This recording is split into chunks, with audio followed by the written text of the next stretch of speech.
Tonight, I rise to discuss freedom and our constitutional duty to protect it. Mr. Speaker, I have been privileged to see firsthand how powerful and how fragile freedom is.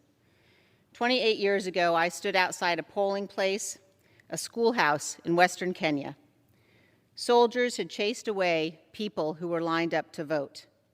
A few hours later, they came streaming back in, risking further attack, undaunted in their determination to exercise their right to vote. In 1992, I sat across a table from a young mayor in Nizhny Novgorod, Russia, and I listened to him talk of his dream of liberating his nation from communism. Years later, for his dedication to the cause of freedom, Boris Nemtsov was assassinated by Vladimir Putin's thugs. In Warsaw in 1990, I listened to a young Polish woman tell me that her greatest fear was that people would forget. They would forget what it was like to live under Soviet domination, that they would forget the price of freedom. 3 men, an immigrant who escaped Castro's totalitarian regime, a young man who grew up behind the Iron Curtain and became his country's Minister of Defense, and a dissident who spent years in the Soviet Gulag, have all told me it was the miracle of America, captured in the words of President Ronald Reagan, that inspired them. And I have seen the power of faith and freedom. I listened to Pope John Paul II speak to thousands in Nairobi in 1985, and 19 years later, I watched that same Pope take my father's hands, look in his eyes, and say, "God bless America." God has blessed America, Mr. Speaker, but our freedom only survives if we protect it, if we honor our oath taken before God in this chamber to support and defend the Constitution, if we recognize threats to freedom when they arise. Today, we face a threat America has never seen before. A former president who provoked a violent attack on this Capitol in an effort to steal the election has resumed his aggressive effort to convince Americans that the election was stolen from him. He risks inciting further violence. Millions of Americans have been misled by the former president.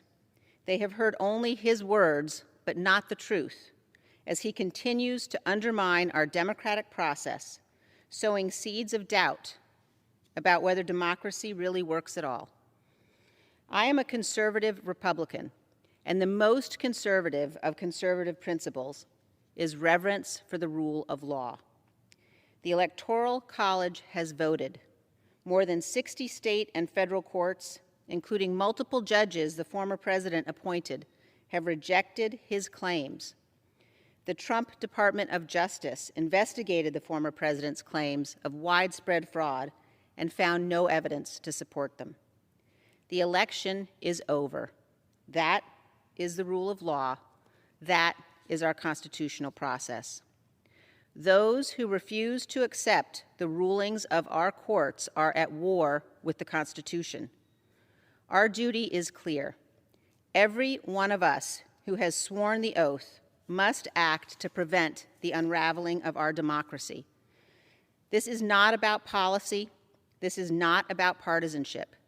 This is about our duty as Americans. Remaining silent and ignoring the lie emboldens the liar. I will not participate in that. I will not sit back and watch in silence while others lead our party down a path that abandons the rule of law and joins the former president's crusade to undermine our democracy. As the party of Reagan, Republicans have championed democracy, won the Cold War, and defeated the Soviet communists. Today, America is on the cusp of another Cold War, this time with communist China. Attacks against our democratic process and the rule of law empower our adversaries and feed communist propaganda that American democracy is a failure. We must speak the truth. Our election was not stolen, and America has not failed. I received a message last week from a Gold Star father who said, "Standing up for the truth honors all who gave all." We must all strive to be worthy of the sacrifice of those who have died for our freedom.